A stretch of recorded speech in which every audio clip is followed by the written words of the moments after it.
Hello, everyone, and thank you for clicking to watch this sermon preview. It is my joy to be bringing a message from God's Word to you this Sunday.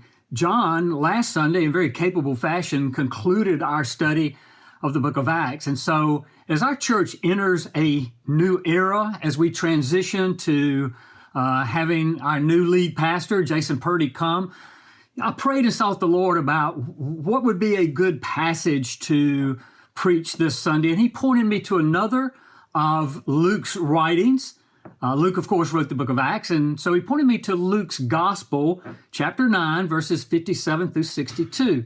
In this passage, Christ challenges the offer that three would-be followers make to him to follow him wherever he goes. Jesus unexpectedly, instead of accepting their offer, challenged the depth of their devotion by delineating for them the cost of discipleship. And so we in America, I think, have lived in a time and in a culture when it has been acceptable, even preferred, to call ourselves Christians and espouse scriptural values and morality. But I believe, based on what we're witnessing in these last few years, having that come to an end as we hurtle towards, I think, a more pagan, anti-God society. Let me give you one example of that. Back in the recently concluded March Madness NCAA basketball tournament, you may recall the Cinderella story of Oral Roberts University. Oral Roberts University was, I think, a number 15 seed, and they became the Cinderella in the headline story by defeating number 2 seed Ohio State University and number 7 seed Florida.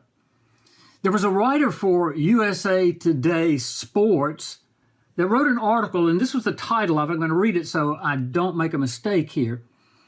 The title of the article was, Oral Roberts University Isn't the Feel-Good March Madness Story We Need. The writer went on to talk about the fact that Oral Roberts University should not even have been invited to the tournament because, and again I'm going to read, because of the institution's bigoted, out-of-date, homophobic, prejudicial views on marriage, gender, and sexuality. I hope you understand the significance of that.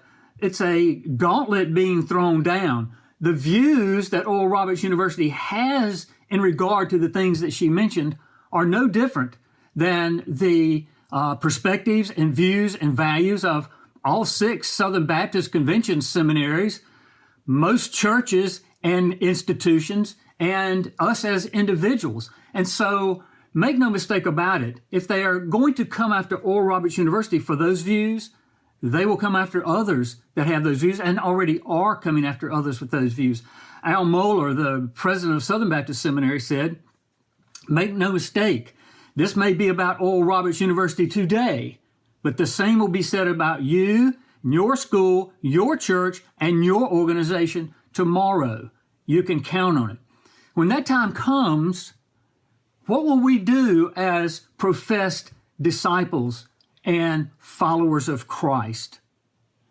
Will we continue to follow Christ? It will test the depth and the genuineness of our profession.